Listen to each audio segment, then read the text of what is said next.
Okay, I'd like to call the August 1st, 2022 full board meeting to order over here at the Governor Fair.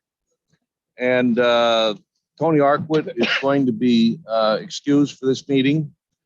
And we have with us former county legislator Don Peck, and he's the fair manager, and he'd like to give us some opening remarks here and welcome us. Go ahead, Don. First of all, welcome. I think I was doing the rules earlier. I think this is the fourth time we've been doing this. Yep. I think it's the fourth time we've been doing this. We enjoy having you. It's a little hassle doing a little bit of technical stuff, but these guys got down pretty fat right now, so it makes it pretty easy for us. And this wasn't my idea to change it, so Hi. that's right. It was Ruth. We'll give her you guys in the sun. She's to blame. She's to blame.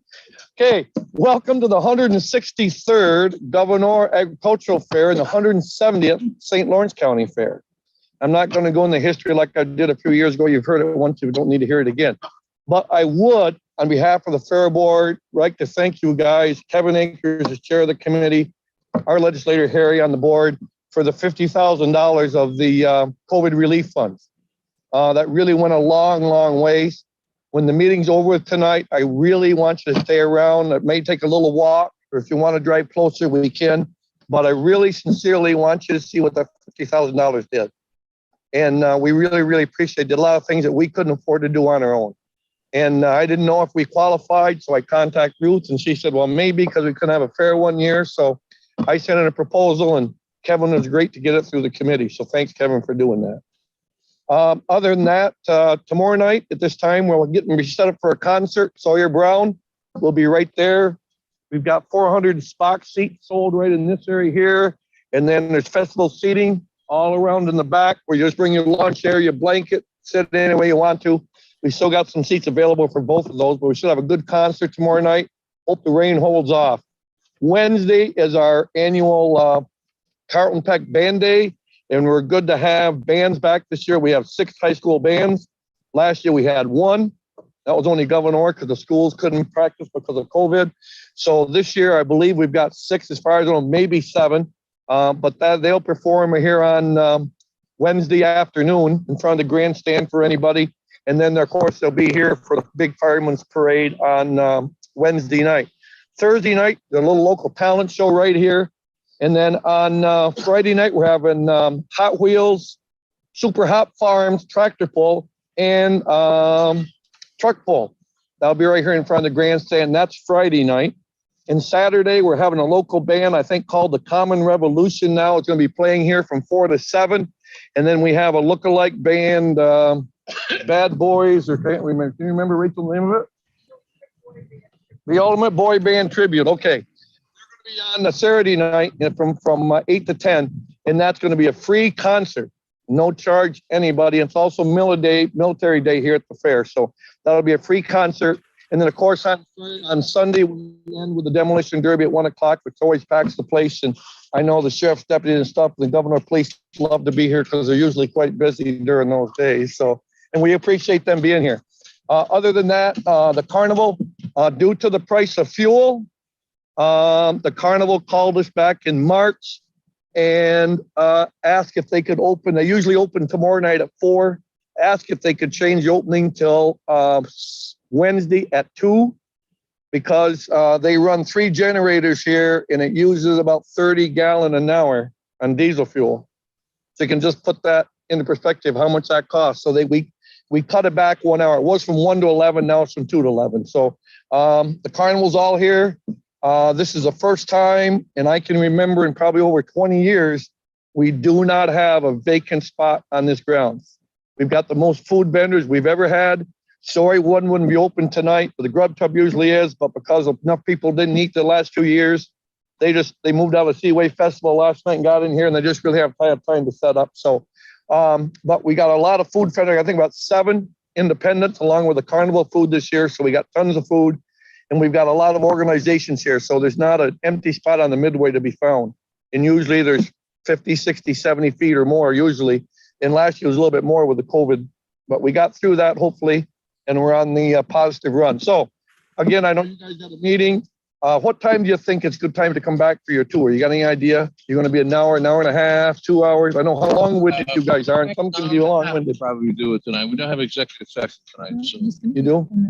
We do not. Okay, so you're thinking 7:30? Okay. 7:30. I'll come back at 7:30. If you want to drive up to that end, the park closer, what we're going to go as you come in, if you came in and turned left, the park, the new Camp Rose on the left-hand side, as you come in, there's 6 units in there. I wanted to put 7, but State Health Department had to get into, you need 180 some square feet per site. And so I could only put in 6 instead of 7. I'll show you guys that. And it's working out very well. And then you've got to go to the youth building and just see the difference in that youth building that money made, and along the outside going the show ring. So I look forward to showing that to you, and I'll come back about 7:30. Thank Yep. you. Thank you very much. Next, we need a motion to suspend the rules that allows the attendance of meetings telephonically or other similar device.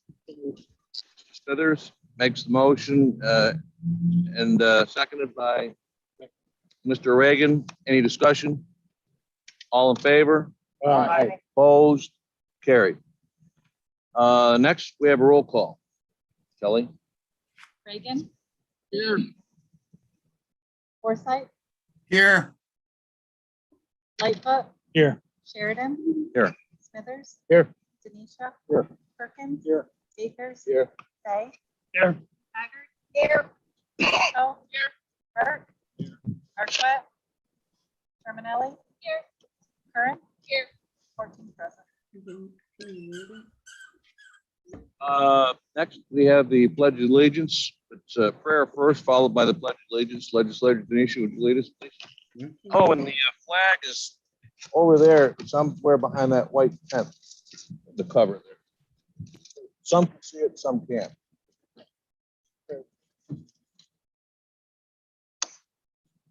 Dear Heavenly Father, thank you for the opportunity to gather here this evening. Please accept our continued gratitude for the numerous blessings you have bestowed upon us. We ask that you provide your divine guidance to us and all the citizens of our country as we struggle through these uncertain and divisive times.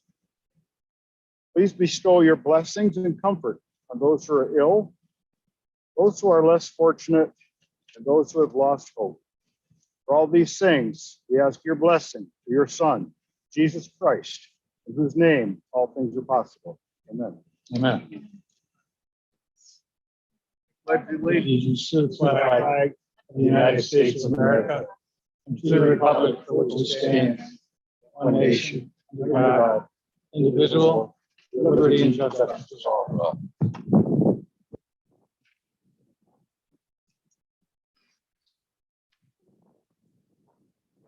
Next thing we need is a approval of the agenda. Do we have a motion? Mr. Smithers again, seconded by Ms. Kern. All in favor? Opposed? Carried. Approval of minutes, July 11. Motion. Motion made by Ms. Kern, seconded by Mr. Reagan. Any discussion? All in favor? Aye. Opposed? Carried. Communications, Kelly, do we have any? Thank you card was received from Dylan Feldock of Canton Central School for the aspect that scholarship awarded to him from the Board of Legislators. He said it would be remember the generosity for years to come.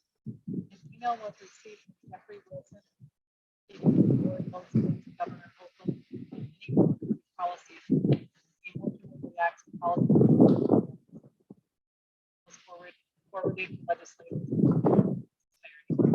Letter was received from Michael Phillips regarding St. Lawrence County Department of Social Services, Donna Gilgroup, and Hancock Esterbrook. The letter was forwarded to the legislators via email in its entirety. Thank you, Kelly. Next, we have a citizen participation. Any citizen who would like to address the board, please step up to that microphone up there, and you've got 5 minutes and to talk. And is there anyone that would like to participate in the public participation section? I don't see anyone. Ms. Kern, presentation of resolutions. I think you have the first one. Modifying the 2022 budget for Sheriff's Office Alien Assistance Program funding from the Bureau of Justice Department, and I move that resolution. Seconded by Mr. Smithers. Any discussion? Don't see any discussion. Let's have a roll call vote. Kelly?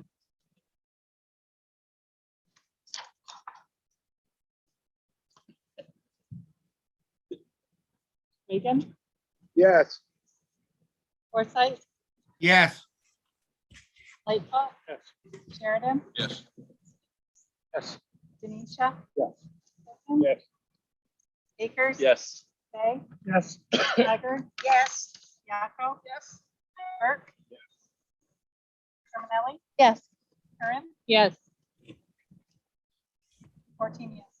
One absent. Carried. Ms. Curran? I have a resolution modifying the 2022 budget for additional revenue to purchase technical equipment for the sheriff's office correctional facility, and I move that resolution. Second by Mr. Akers. Any discussion? See any discussion? We have another roll call.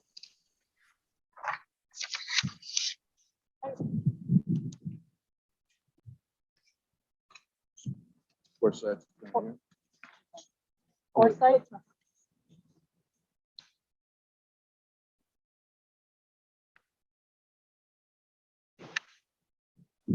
Yes. Lightfoot. Yes. Sheridan, Yes.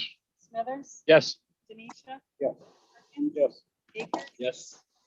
Yes. Haggard. Yes. Yaco. Yes. Burke, Yes. Terminelli, Yes. Yes. Reagan, Yes. 14 yes. Curran? Have a resolution modifying the 2022 budget for the sheriff's office for a fiscal year 2022 CTZ-8 Red Team Exercise Grant from the New York State Division of Homeland Security and Emergency Services Office, and I move that resolution. Seconded by Mr. Smithers. Any discussion? No discussion. Roll call vote again? Lightfoot, Yes. Sheridan, Yes. Yes.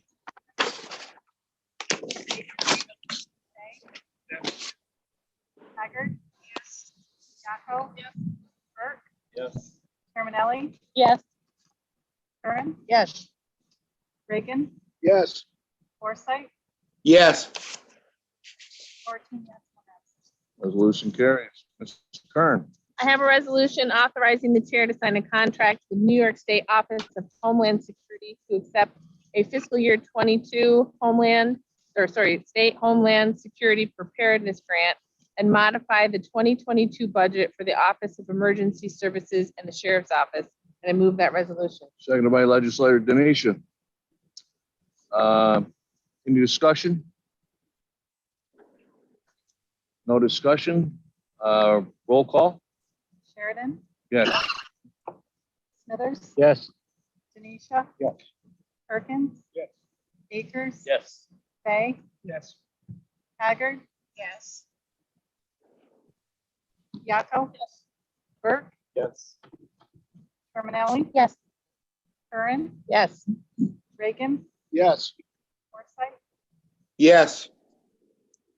Lightfoot, Yes. 14 yes. One absent. Resolution carries. Ms. Kern? Mr. Denisha, do you want to read this? Yeah, I'd be pleased to. Okay. Mr. Chairman, I offer a resolution encouraging developers to purchase American-made equipment for solar energy facilities that are constructed in New York State. Move for its adoption. Seconded by Ms. Kern. Any discussion? Don't see any discussion. All in favor? Aye. Opposed? Carried. Mr. Lightfoot? Thank you, Mr. Chairman. I offer a resolution proclaiming August as National Immunization Aware this month and move for its adoption. Seconded by Mr. Smithers. Any discussion? No discussion. All in favor? Aye. Opposed? Carried. Mr. Lightfoot? Mr. Chairman, I have a resolution modifying the 2022 budget for the Public Health Department for the New York State Public Health Corps Fellowship Program. Move for its adoption. Seconded by Ms. Kern. Any discussion? Don't see any discussion. Can I have a roll call vote? Smithers, Yes. Denisha, Yes. Perkins. Yes. Akers. Yes. Tay, Yes. Haggard. Yes. Yaco. Yes. Burke, Yes. Terminelli, Yes. Curran, Yes. Reagan, Yes. Forsythe, Yes. Lightfoot, Yes. Sheridan, Yes. 14 yes, 1 absent. Resolution carries. Mr. Lightfoot. Chairman, I have a resolution modifying the 2022 budget for the Public Health Department for overdose data to action grant. Move for its adoption. Seconded by Ms. Kern. Discussion? See any discussion? Roll call vote? Denisha, Perkins. Yes. Akers. Yes. Tay, Yes. Haggard. Yes. Yaco. Yes. Burke, Yes. Terminelli, Yes. Curran, Yes. Reagan, Yes. Forsythe, Yes. Yes. Sheridan, Yes. Smithers, Yes. 14 yes, 1 absent. Resolution carries. Mr. Lightfoot. Mr. Chairman, I have a resolution accepting the Riley Bassford Legacy Fund grant for the 22 Youth Bureau Suicide Prevention and Sextortion Campaign and move for its adoption. Seconded by Mr. Akers and Ms. Terminelli and Ms. Kern. Any discussion? No discussion. All in favor? Aye. Opposed? Mr. Akers. Mr. Chairman, I offer a resolution declaring the intent of St. Louis County Board of Legislators to act as lead agency for the Lazy River Road over the Grass River Bridge Replacement Project, PIN number 7753.32. I move this resolution. Seconded by Ms. Kern. Any discussion? No discussion. All in favor? Aye. Opposed? Favor, opposed, carried. Nobody opposed it, right? Okay. Mr. Akers. Mr. Chairman, I offer a resolution authorizing the chair to sign a contract for camera security system with the Department of Highways, Russell, and Potsdam, and modified. Second by Ms. Kern. Any discussion? No discussion. Roll call vote. Perkins. Yes. Akers, Yes. Tay, Yes. Haggard. Yes. Yaco. Burke. Curran, yes. Reagan, Yes. Forsythe, Yes. Yes. Smithers, Yes. 14 yes, 1 absent. Carried. Mr. Akers. Mr. Chairman, I offer a resolution authorizing the chair to sign a contract for fuel management system and modified 2022 budget for the Department of Highways. Seconded by Ms. Kern. And any discussion? Roll call vote. Akers, Yes. Tay, Yes. Haggard. Yes. Yaco. Yes. Burke, Yes. Terminelli, Yes. Curran, Yes. Reagan, Yes. Forsythe, Yes. Yes. Sheridan, Yes. Smithers, Yes. Denisha. Yes. Perkins. Yes. 14 yes. Resolution carries. Mr. Akers. Mr. Chairman, I offer a resolution modifying the 2022 Department of Highways budget for increased fuel and repair expenses. I move this resolution. Seconded by Ms. Kern. Any discussion? No discussion. Roll call, please. Tay, Yes. Haggard. Yes. Yaco. Yes. Burke, Yes. Terminelli, Yes. Curran. Yes. Reagan, Yes. Forsythe, Yes. Yes. Sheridan, Yes. Smithers, Yes. Denisha. Perkins. Yes. Akers, Yes. 14 yes, 1 absent. Carried. Mr. Akers. Mr. Chairman, I offer a resolution declaring the intent of the St. Lawrence County Board of Legislators to act as lead agents for the secret assessment of the Augsburg Transfer Station project at the Augsburg Transfer Station in the town of Lisbon, St. Lawrence County, New York. I move this resolution. Seconded by Ms. Kern. Any discussion? No discussion. All in favor? Aye. Opposed? Carried. Mr. Akers. Chairman, I offer a resolution determining that construction of the Augsburg Transfer Station Improvements Project at the Augsburg Transfer Station in the town of Lisbon in St. Lawrence County, New York, will not result in any significant adverse environmental impact. I'll move this resolution. Seconded by Mr. Smithers and Mr. Denisha. Any discussion? No discussion. All in favor? Aye. Opposed? Carried. Mr. Akers.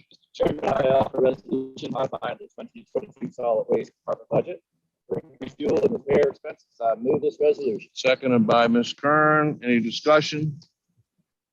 No discussion. Do we have a roll call vote, please? Haggard. Yes. Piatto. Yes. Burke. Yes. Terminelli. Yes. Curran. Yes. Reagan. Yes. Forsythe.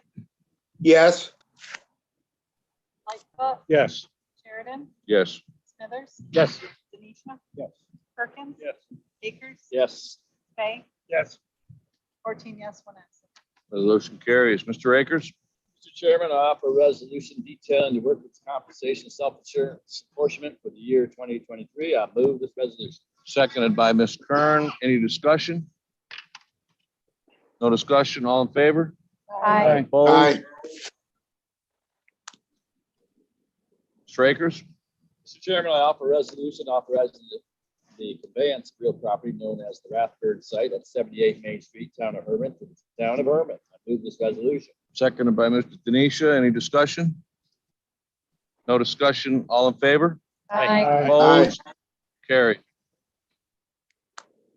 Mr. Akers. Mr. Chairman, I offer a resolution approving the issuance of tax exempt revenue bonds by the St. Lawrence County Industrial Development Agency, Civic Development Corporation for St. Lawrence University. I move this resolution. And seconded by Mr. Reagan and Mr. Smithers. Any discussion? Yes. Yes, go ahead, Mr. Denisha. Go ahead, Larry. Oh, whatever. Thank you, Mr. Chair. You know, I voted against the resolution committee, not to diminish any of the contributions that are made by St. Lawrence University in regards to higher education that they provide, the economic stimulus that they provide. However, when asked about their knowledge, this is another example, and I realize there is no cost nor no obligation to St. Lawrence County, but they're a 501c3, and as such, they're not subject to property taxes. And all of the 501c3s around the country, St. Lawrence County, hospitals, schools, churches. You've got you put it all together and you look at all the assessed value. Probably got less than 50% of the people that are paying 100% of the taxes. So philosophically, I cannot support this. Mr. Smithers. I'd just like to recognize and emphasize that college, St. Lawrence University, has a significant financial benefit to St. Lawrence County. And they're blessed to have these endowments and 501c regulations that are enacted. We can't override those. So I don't begrudge them the finances that they have. And to emphasize our role in this, really financial. We're just kind of an avenue to authorize the tax exempt role that's going to be in play. So it doesn't cost St. Lawrence County. We're not putting money into this. So just to be sure the public knows, we're not giving them finances. Mr. Reagan. Thank you, Mr. Chair. Yeah, I just want to echo what Harry said a minute ago. I think it's very important that the public understand that our role in this is helping them to get a better, lower interest rate when they borrow the money from Wall Street. They're not borrowing the money from us, not borrowing the money from anyone in St. Lawrence County. They're going to Wall Street like many other institutions do and borrowing the money there. But by us passing this resolution, we help them get a lower interest rate to make their bonds more competitive so that more entities will want to loan them the money. And I think it's very important that we realize that the bulk of this money is going to be used to make repairs to a lot of the historic buildings on the St. Lawrence University campus. And who's going to get those contracts? It's going to be local painters. It's going to be local roofing companies. It's going to be local contractors, all kinds of folks who desperately are looking for employment, and this will help St. Lawrence University compete for students. Because understand, in this day and age, it's tough to fill these campuses. And all we're doing is helping a major employer that has a great deal of quality of life in St. Lawrence over the years, and with this compete in this global market for students, we bring to St. Lawrence County, we bring faculty members, we bring people who make an important contribution in this county. And, I think it's important that we realize that an awful lot of, our private industry benefits from the New York Power Authority being tax exempt. Ogdensburg benefited for 100 years with the St. Lawrence Psychiatric Center providing 2,000 jobs and being tax exempt. The Canton and Potsdam would not exist today without the tax exemption that is provided to the 4 colleges. I could go on and on and on, whether we're talking about the VFWs, the American Legions, Elks, 501c3 organizations contribute a lot to the quality of life in this county. And all we're doing tonight is helping them get a better interest rate so that they can compete in the global market. Any other discussion? Yes. Mr. Akers. So I think it was said that St. Lawrence adds $270 million to the economy. And if we know in June that dairy industry was 139, so it's almost double what the dairy industry, that little campus there that's contributing to the North Country. And almost 800 employees. They add a level of diversity and scholarship to the area. I'd hate to see them lose out on this opportunity. Mr. Reagan is right. All this is by a municipal bond allows, and this is encouraging investors to actually purchase municipal bonds because they're very low yielding in most circumstances, is that any profits they make on the bond will be tax exempt. That's all it is. So they need St. Lawrence County legislative body to sign off on this so that those individuals or companies that are interested in purchasing municipal bonds will have that tax exempt status. Will encourage them to actually invest in financing those needed repairs here at St. Lawrence University. And Mr. Reagan is 100% right. Largely, most of these improvements, roofing and everything else that's going on there will be locally supplied labor. So I urge everyone to consider voting in favor of this. Ms. Haggard. Thank you, Mr. Chair. I just want to say I agree with Mr. Akers. Okay. 4. All right, guys, Okay. Per meeting, it's just all, that's enough. That's all. Okay. I'm glad because we're gonna need a 2/3 vote to be required in order to get this thing passed. So we're in good shape. Any other discussion? We'll have a roll call vote. Yakko? Yes. Burke? Yes. Terminelli? Yes. Curran? Yes. Reagan? Yes. Forsythe? Yes. Lightfoot? Yes. Sheridan? Yes. Smithers? yes, Denisha? No. Perkins? Yes. Akers? Yes. Fay? Yes. Haggard? Yes. 13 yes, 1 no, 1 absent. Breakers. I offer a resolution authorizing the chair to sign a contract with LDV Custom Special for the purchase of a replacement mobile command center and modifying the 2022 budget. Move this resolution. Seconded by Mr. Lightfoot. Any discussion? No discussion? Roll call?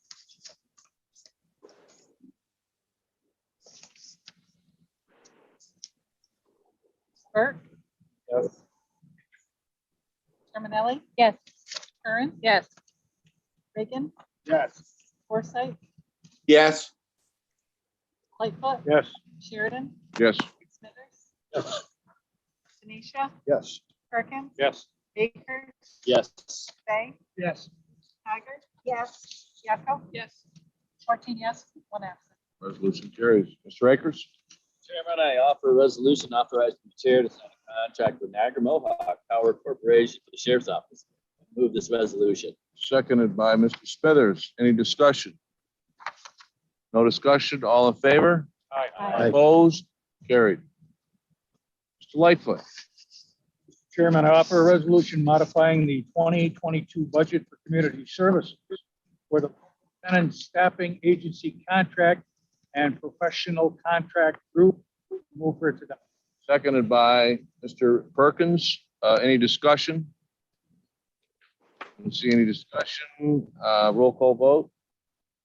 Terminelli? Curran? Yes. Reagan? Yes. Forsythe? Yes. Lightfoot? Yeah. Sheridan? Yes. Smithers? yes, Denisha? Yes. Perkins? Yes. Akers? Yes. Fay? Yes. Haggard? Yes. Yakko? Burke? Yes. 14 yes, 1 absent. Resolution carries. Mr. Akers. Chairman, I offer a resolution authorizing the chair to sign a contract with All Paid Incorporated to provide credit card services to St. Lawrence County departments. I move the resolution. Seconded by Mr. Smithers. Any discussion? All in favor? Aye. Opposed?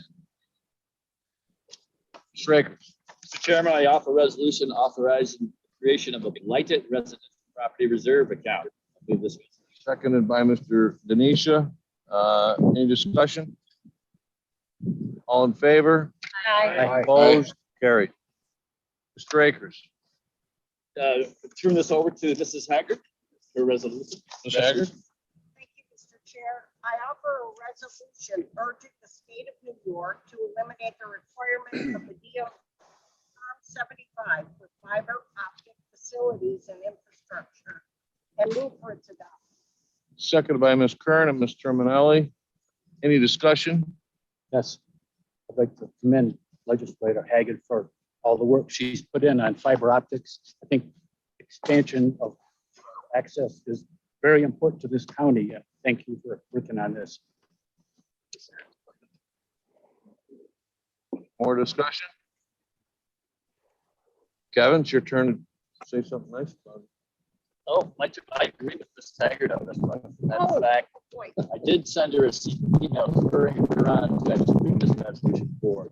And it's doing so. All in favor? Aye. Opposed? Carried. Mr. Reagan. Thank you, Mr. Chair. I'd like to authorize, I'd like to offer a resolution authorizing the chair to sign contracts appropriating American Rescue Plan Act, ARPA funds for the purpose of economic development and tourism and modifying the 2022 budget for the county administrator's office. So moved. Seconded by Mr. Lightfoot. Any discussion?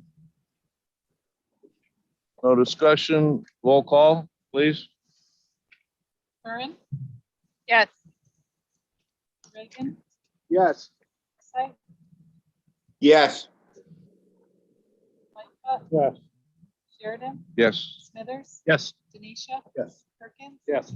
Akers. Yes. Fay, Yes. Haggard, Yes. Yaco. Yes. Burke, Yes. Terminelli, Yes. 14 yes, 1 absent. Resolution carries. Ms. Haggard. Thank you, Mr. Chair. I offer a resolution authorizing the filling of vacancies and move for its adoption. Seconded by Mr. Smithers. Any discussion? No discussion. All in favor? Aye. Opposed? Carried. Mr. Reagan.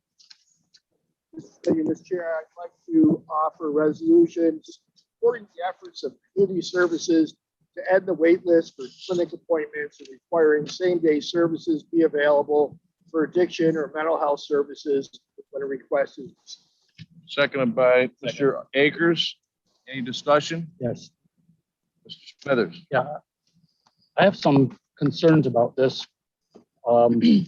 This resolution comes raise concern regarding the need for helping individual mental and substance abuse needs. And the question is, do all requests for help require an appointment on the same day? Which is what this resolution is getting to, elimination of a wait list. Are some of these persons willing to or able to be put on a waiting list for assistance? I can agree that there is a need in many cases for action to be taken without delay, but I can't believe that all requests need to be responded to on the same day, so if this was changed so that our person in charge of this, Jay Ulrich, was indicating that when somebody calls with a request, like say I call the doctor and want to be seen, and he'll tell me quite often, well, either I can see you on that day, or can I make you an appointment for next week? Or if it's an emergency need, the emergency room will be taken care of.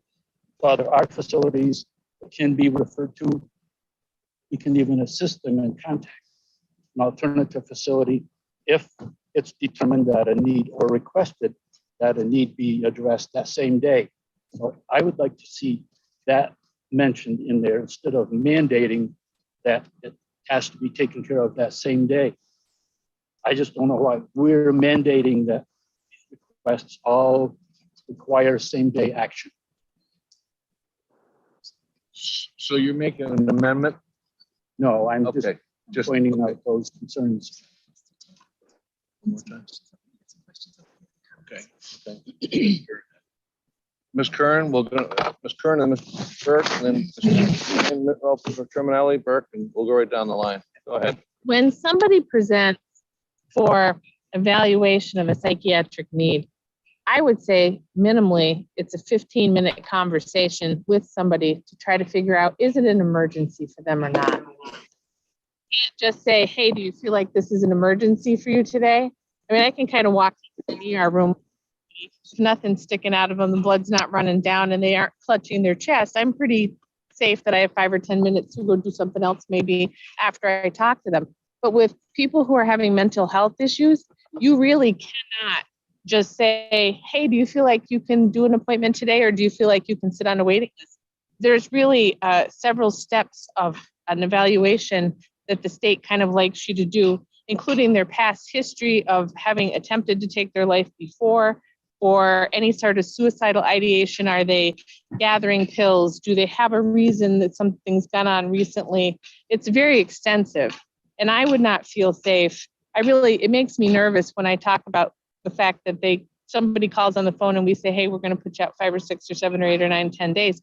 How much time did we spend with that patient trying to figure out what's going on? And especially first-time people that are seeking mental health are almost always somebody that should be seen and assessed and in detail for their safety. Can I talk about this case? I remember a case briefly where somebody presented to an urgent care someplace I used to work. And they said, after saying they were suicidal, said, well, I guess I'm not suicidal after all. The outcome was very bad for that. We can't just ask people whether or not they're safe to go home or do they think they can wait. It's much more technical than that. Mr. Manali. Thank you.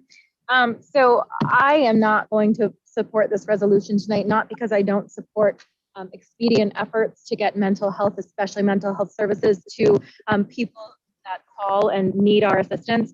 But like Mr. Smithers said, and I think that when we talked to Mr. Ulrich last week, they have a protocol for triaging people and they get them the services that they need, or they redirect them to a place that they can get services. I think that this resolution, if it was presented to us because there were complaints from people that had called and tried to get in, it would be one thing if we saw some attention that needed in the department. But I think that this resolution right now kind of questions the ability of our director and our staff. And I do think that they're meeting the needs the best that they can with the staffing that they have. We're shorthanded for mental health counselors all over the state, all over the country. I don't know that telling them to cut the wait list is going to help support them or the people for our help. They are doing the best that they can do. So I'm not going to support this today. Mr. Burke. The resolution and community services, that it's in support of community services.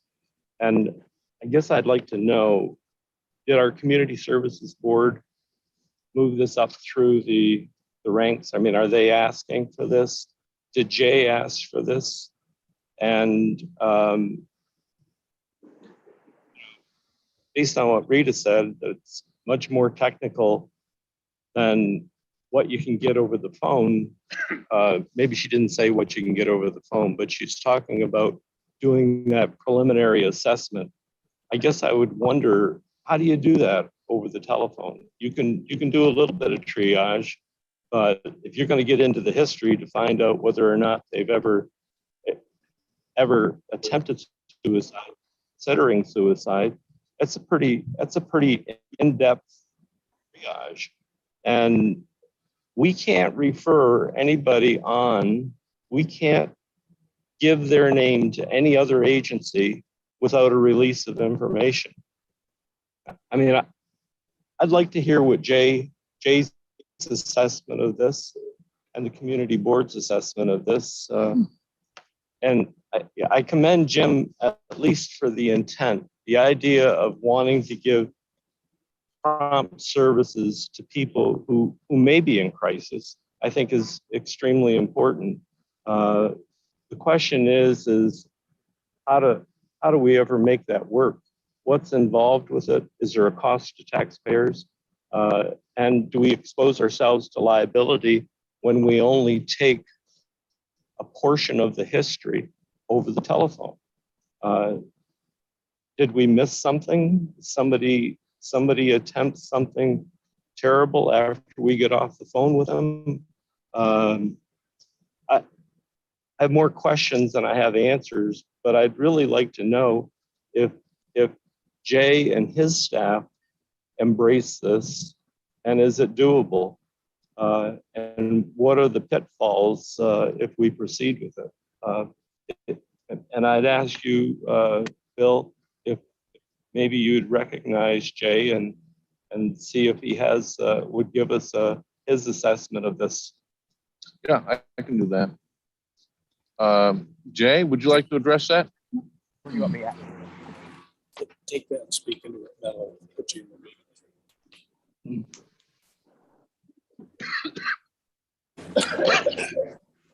All right. Feedback.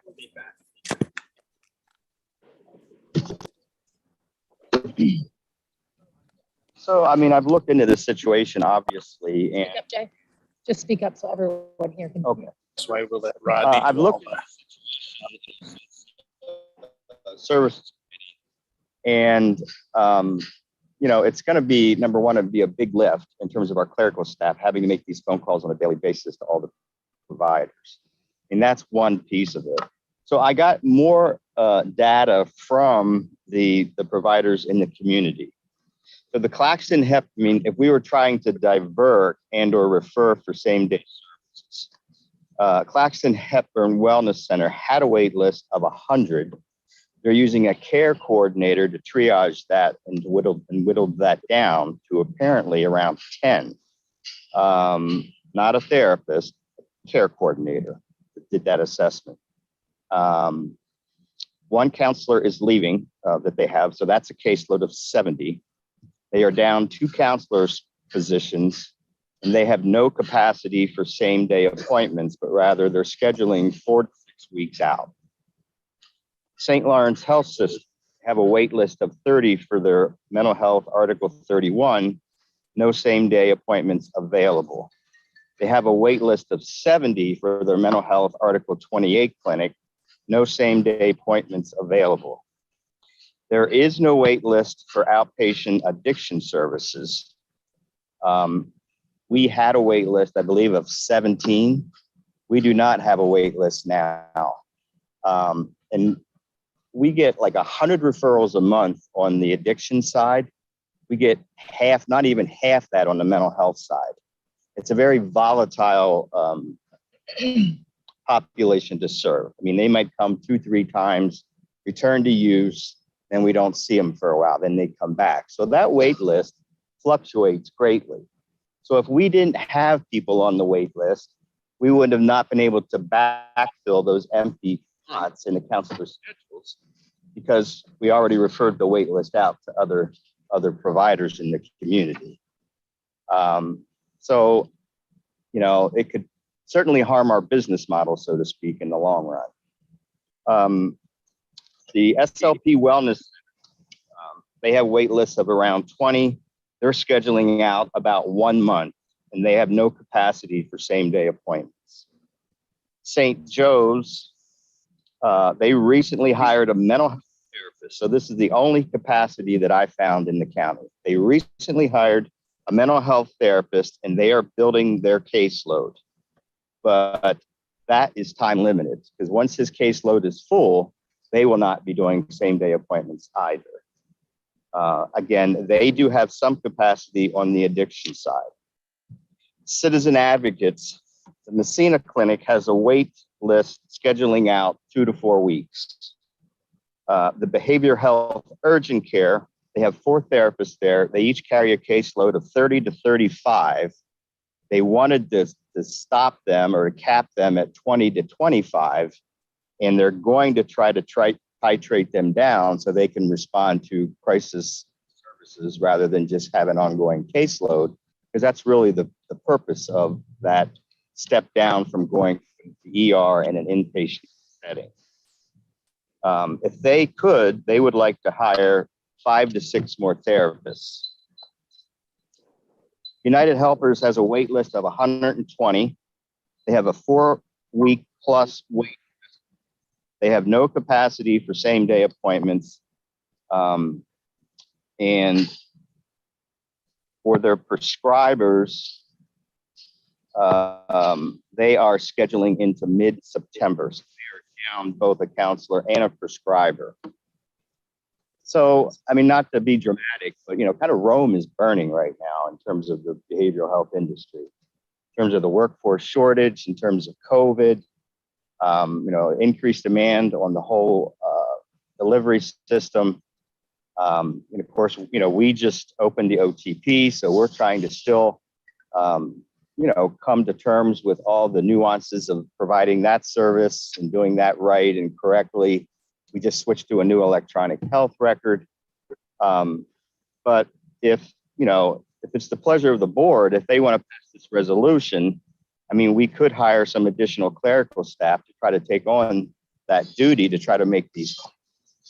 I don't see any immediate change because everybody has their shingle out trying to hire counselors right now. So it's just not a good prognosis. I mean, everybody that triages and someone's in crisis, they do try to see them the same day. People who are just coming back for ongoing services because, you know, they are starting to feel depressed again and are, you know, more chronic in their situation. those people across the county are being put on a wait list. And that's reality right now.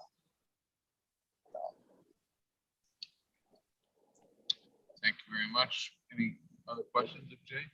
Yeah. So, yeah, at our last meeting, you mentioned that, you don't have my numbers, but there were actually 9 clinics and then 2 that do hospitalization for mental health. Total of 11. Do I have my numbers wrong? Well, the inpatient unit is Claxton. So there's only one of those for adults. Now they have children. Then you have SLPC, but that's long-term care. You do a direct admit from the community to St. Lawrence Psychiatric Center. You have to first go through Claxton, typically a 3-week max. And then if they still need inpatient care, it'd be 3 weeks on the inpatient unit at Hepburn, then they get transferred to FPC for more long-term care. Your role is twofold, right? It's not only running the community services operations, but you have the overall role as director of actually trying to see what all the needs are being met in St. Louis County. What's that title actually? What is that actually called? It's a government thing? LGU. Yeah. LGU? Yeah, local government unit. Yeah. So I guess the way we look at this resolution is that as the LGU, that our purpose is not necessarily to protect county operations like in a territorial or tribal thing, but to actually seek, and I think that's what Mr. Reagan's intent was. We see these waiting lists, we know the prices that are out there. We had heard that Citizens Advocate that operated, opened up on 24/7. It seems like that part of your role as the LG is to make this happen. That these, maybe but if we could do this with additional clerical, is to make those calls. I mean, we're talking about 5, 6 entities right here that you listed off tonight. Make calls and find out what those waiting. So those individuals that are seeking help, are actually have an opportunity. So say our own county services are 2 to 3 weeks out. Maybe we can find somebody that's 5 days or something like that. So that's sort of, I think I see what the reaction was. It's kind of a, I almost see it like a tribal county thing. It's what's happening here in this discussion. And I don't think that that's our role as legislators. Our role as legislators are for the mental and Sure. Health of the total community, whether it's actually county operations. The taxpayers have been losing money at community services since I've been on the board, but that's not as important to me as actually getting people well. So I think this is what we'd like is hopefully people will support it, is that we change our operation, say, okay, no, you called us, we're 3 weeks out.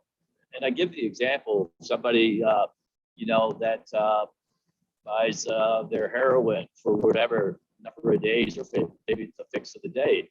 And he goes home and the kids are crying, no groceries, and makes a decision, hey, I want to quit. Well, if we don't have a spot for him, tomorrow he's going to be back on heroin. And the kids are still going to go hungry. So I think that's how I look at it, is it's your position as the LGU that we need to move in this direction. And we, right now we're fighting over individuals to come and work for us. I'm not sure that the county is competitive salaries wise and benefits wise. I think we've got most people beat. But at the same time, if we have this limited resources, and if they're going here or going there, I don't think we should shortchange our constituents or our clients or people seeking help just because we can't take that load on, but somebody else could. I guess to give that patient the option. And I think like Mr. Burke mentioned, you may have individuals that like the counselors that you have. They're going to wait those extra few days. I understand that. All we're saying is we see those waiting lists and we want action taken. We want something. Maybe it's not going to work because everybody's short. At the same time, we're making an effort. I think, if we can pick up a day here, 2 days, 3 days for somebody, if they can get extra help, so be it. Yeah. I mean, ideologically, it would be great if we could do that. But in terms of, the reality of, the delivery system in the county, everybody is hurting. It's across the board. And, you know, like on our addiction side, I mean, probably 70%, maybe even close to 80% are mandated either by DSS, probation, parole, somebody, you know. And when you give them they don't want same day appointments because they would no show because they know they'd come in and they'd tox 30. Sure. You know, so if we told them to come in that same day, they wouldn't come. But I guess we're looking more, I think Mr. Reagan's, I think the thing that really stood out for him and for you was the mental health part of it. I think we can do assistance immediately faster than said, maybe a day, maybe 2 days, 3 days. And it would be helpful. Yeah. I think all those 9 entities out there, I mean, 6 or 5 that you listed here tonight. Well, some of them have multiple clinics. Yeah. So I think we can, it's our desire through this resolution is to help these people. It's not an attack on the county operations. Saggart, you haven't spoken yet, have you? On this? Go ahead. Thank you, Chair. Jay, I believe that this resolution came about from a good place. I mean, this is thoughtful, Sure. but there are logistics involved. One of the things that somebody mentioned, we're getting releases to talk to all these other agencies. How do the logistics work out, and how many people would be required in addition to the staff you have now to fulfill this? Well, like I said, we get about 25 referrals a week on the addictions. Are we talking mental health now or both sides or? So 25, 10, 30. So it'd be about 35 individuals approximately, give or take. It could be 40, it could be 30 a week that we take in. So, I mean, it's really hard to say not having done the process in terms of how much time it would take to go through the list that's running. But some of it would be a little bit in vain because what I just read to you in terms of their wait times and their staff shortages are not going to change, you know, day to day. I mean, they might change bi-weekly, you know, monthly, but you know, it's a pretty stagnant. I mean, everybody would like to hire more staff. Everybody would like to expand. That's not the issue. There's just nobody to hire. So in terms of, I mean, it's hard to say. It might take a half FTE. It might take 3/4 of an FTE. It's hard for me to know. But in terms of, you know, making the referral, I believe we may have the ability to make a referral to another provider for treatment purposes without having to do a release, particularly if they're on the phone. We could maybe do a 3-way call. I mean, there's some things we could do, but I'm not sure just going through the routine of these providers on a daily basis is probably not going to get us to a point that we want to, because nothing's going to have changed. It's going, you know, it's pretty stagnant. Mr. Reagan. Thank you, Mr. Chair. I think, you know, the important thing to understand is the intent.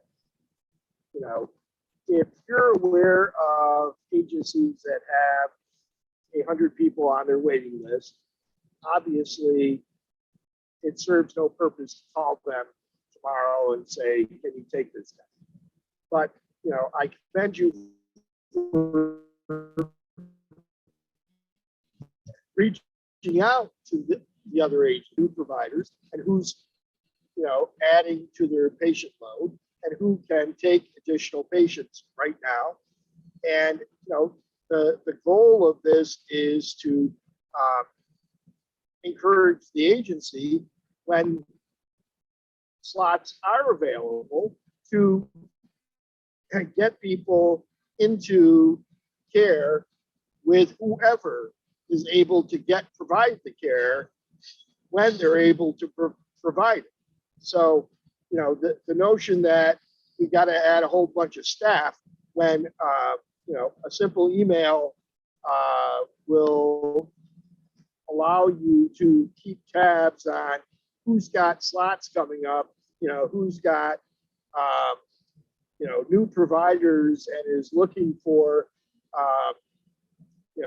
new patients is not that hard.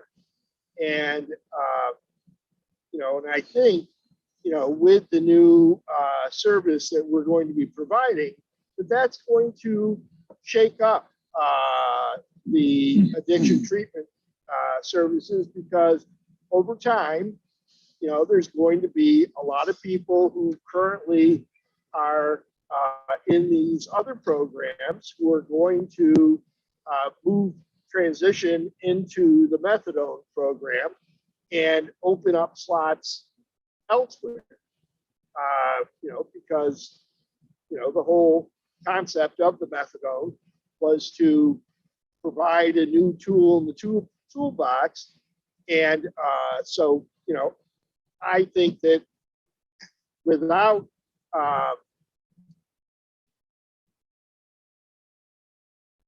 getting too, it's not our goal to micromanage how you do this. Our goal is to say,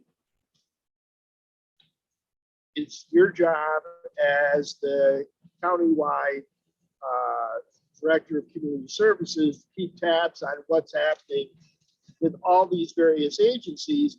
And when they have the opportunity to add patients, and we can't see them right away and they need care, to get them in there. So, that's the intent, and I think, we'll see, that's the goal. Mr. Smithers. Now, my concerns that I expressed, now, what you said, Kevin, sounds very reasonable and it's idealistic. What Jay is saying is it's unrealistic. So this resolution mandates that the wait list be ended and same-day service be available. So that's difficult, if not impossible, to do. So therefore, I move to table this until we can come up with something. He's understood what our concerns are, but it needs to be written in a way that's reasonable, that's doable. So I move to table it. Table. Any seconds? Second by Mr. Burke and Mr. Burke and Ms. Haggerty. What? Debate on that? No. No, okay, all right. All right, so a roll call on tabling the resolution.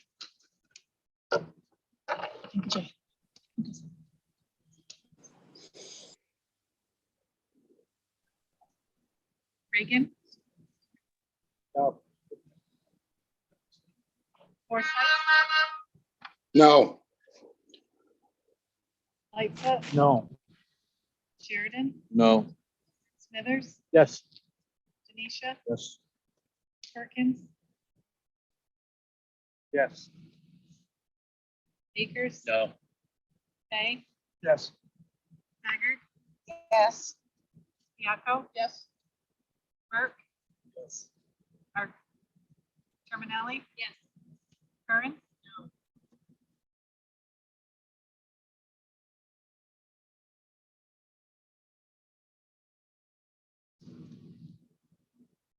Eight yes, 6 no, 1 absent. So it's been tabled. 8 yes votes on table. Till able till next service. Till Oh, finance, Next service. services, bill services. It's in the amendment. Okay. So it's been tabled. Mr. Reagan. Thank you, Mr. Chair. I'd like to introduce a resolution requesting Governor Hochul to continue heating the Ogdensburg Correctional Facility until her Prison Redevelopment Commission develops a realistic plan for its reuse and transfers the property to a responsible agency that can immediately begin implementing the plan. Second by Mr. Lightfoot and Mr. Smithers. And Ms. Kern and Ms. Haggard. Anyone else? All the seconds? Okay. Any discussion? Mr. Reagan. Thank you, Mr. Chair, and thank you for your leadership on this issue.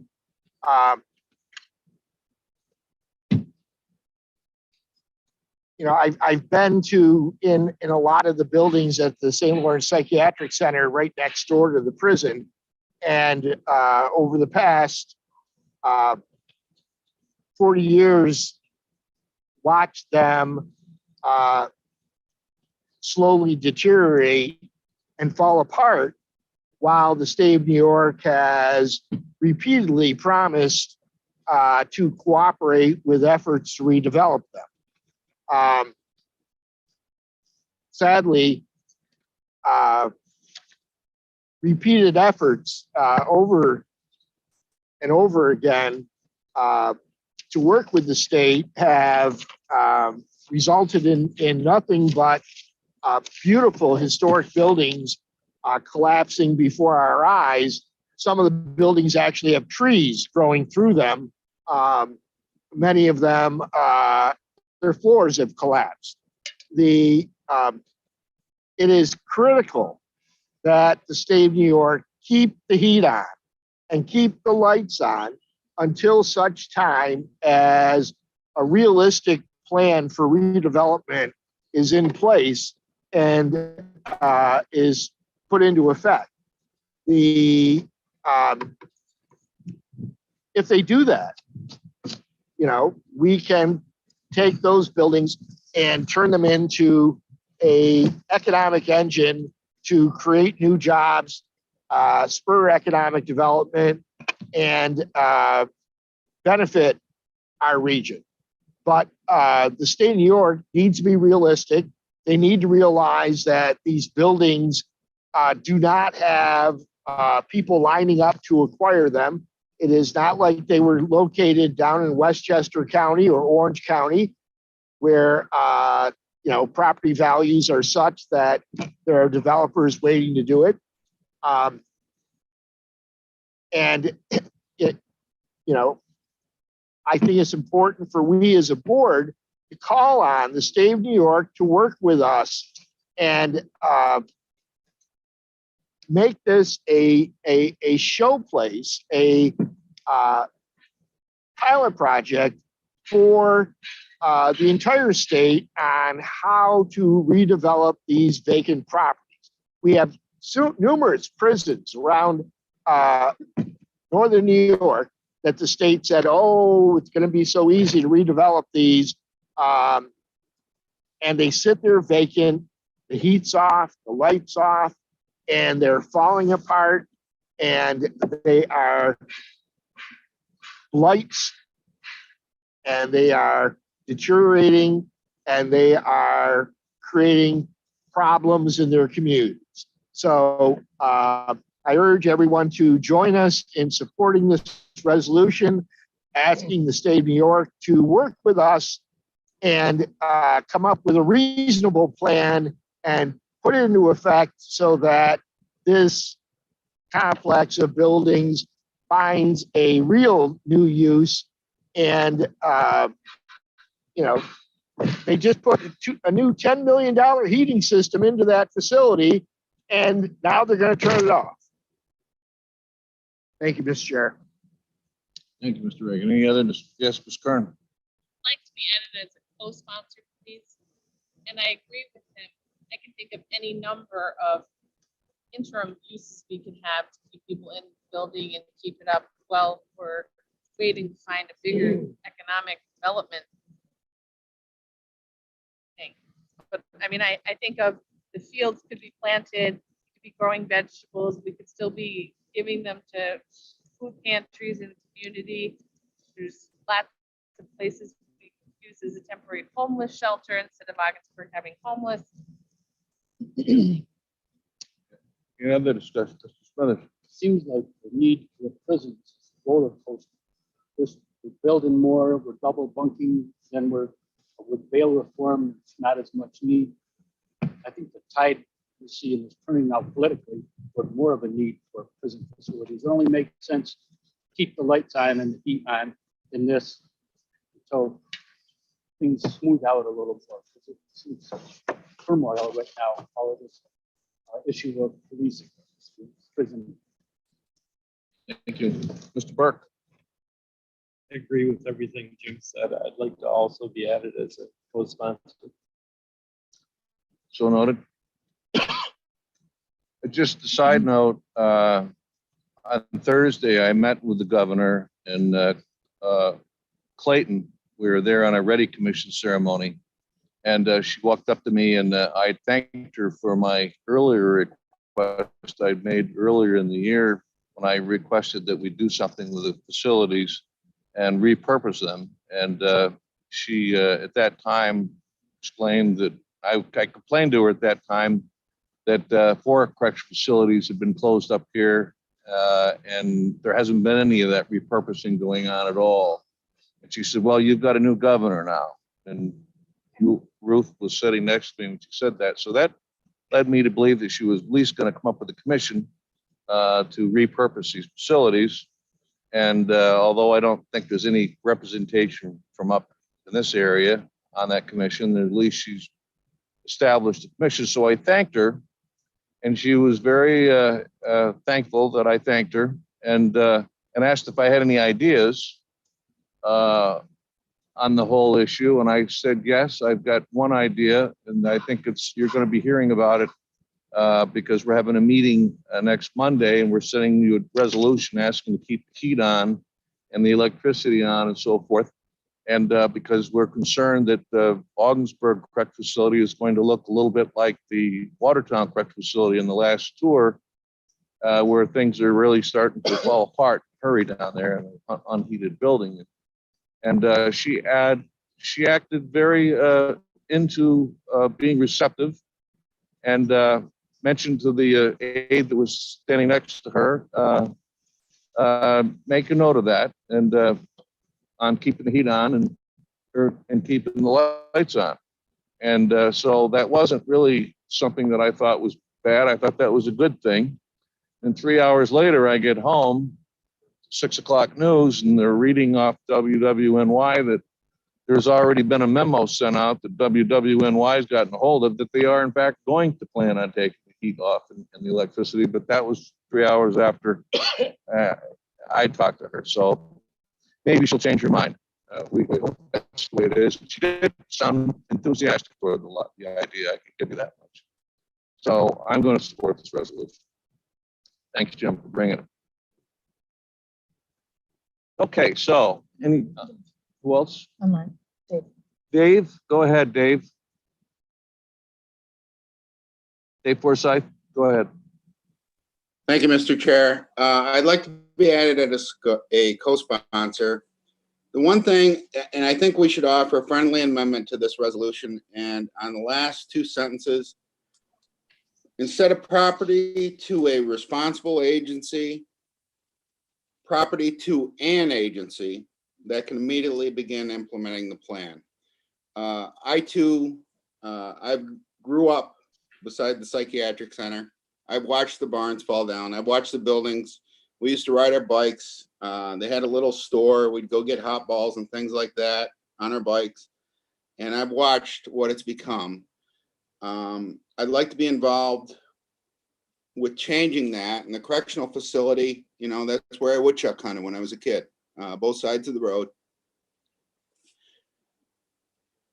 It needs work. It needs a plan.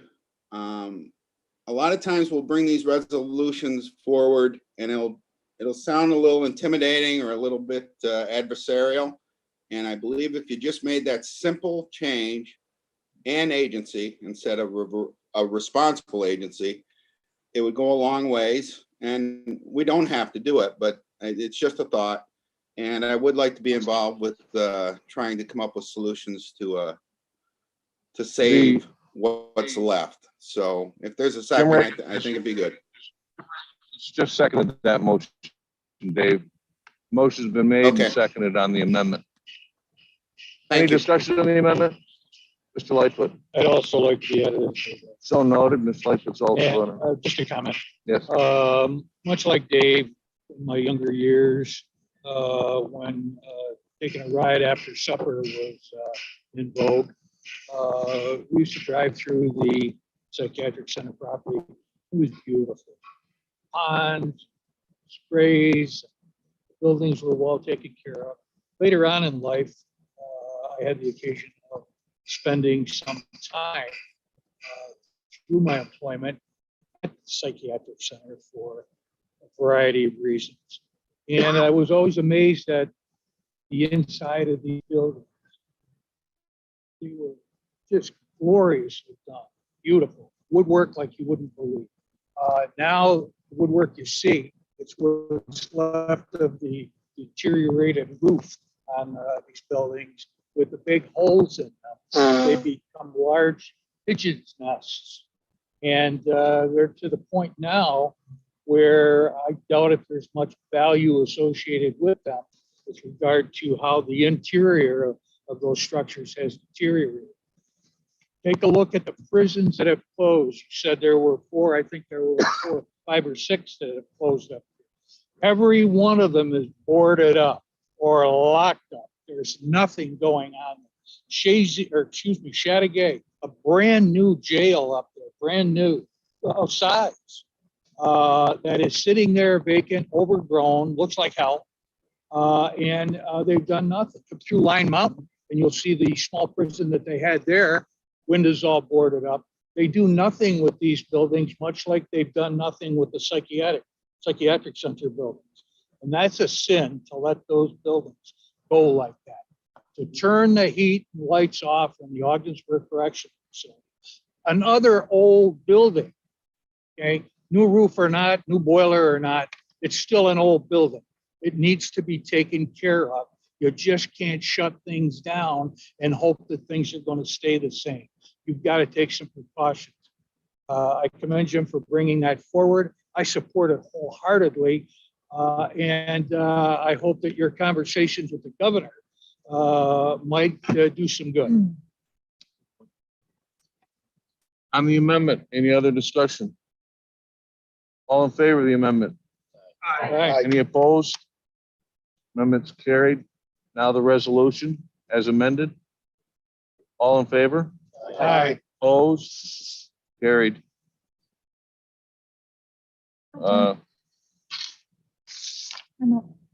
County Administrator report. Go ahead. Just a few items for you tonight. I want to thank you all for coming.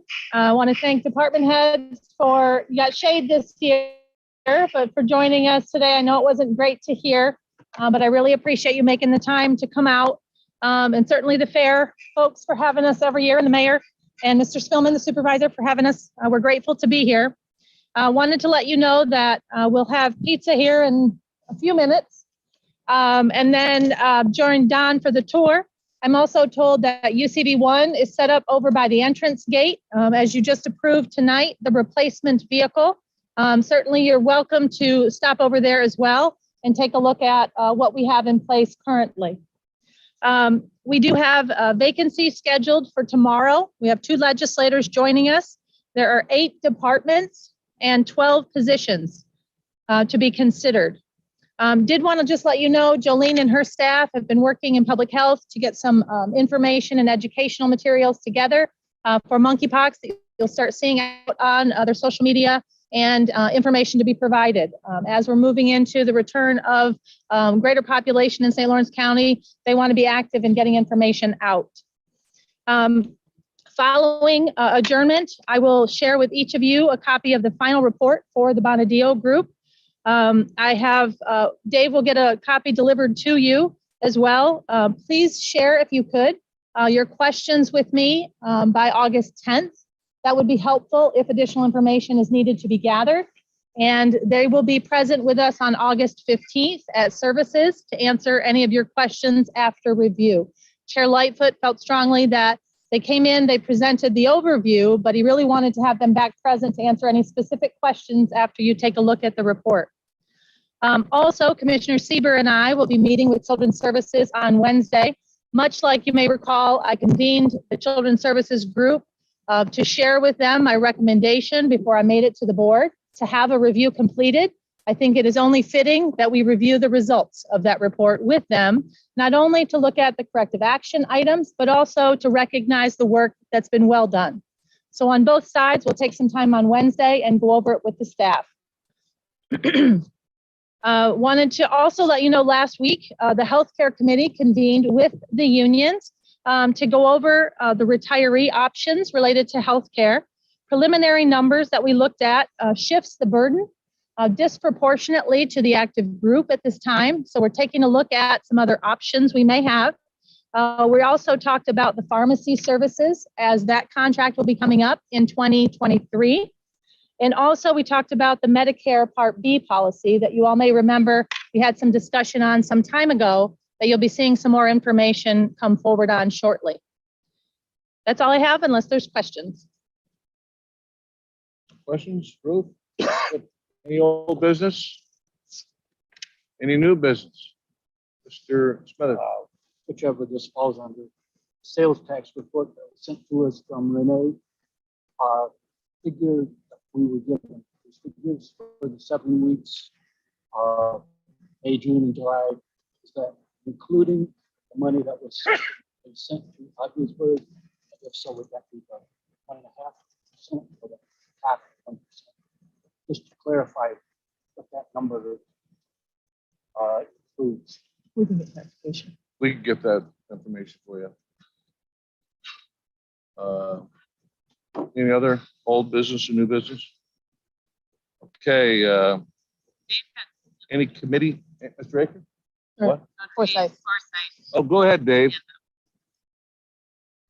Go ahead. Thank you, Dave. Mr. Chair.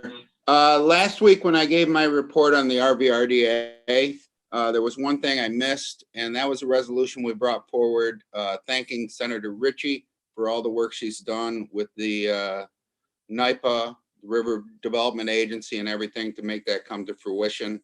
And I'm remiss in missing that. So I just want to make sure I said that publicly. Thank you. Thank you. Committee reports. Any committee reports? Go ahead, Ms. Hager.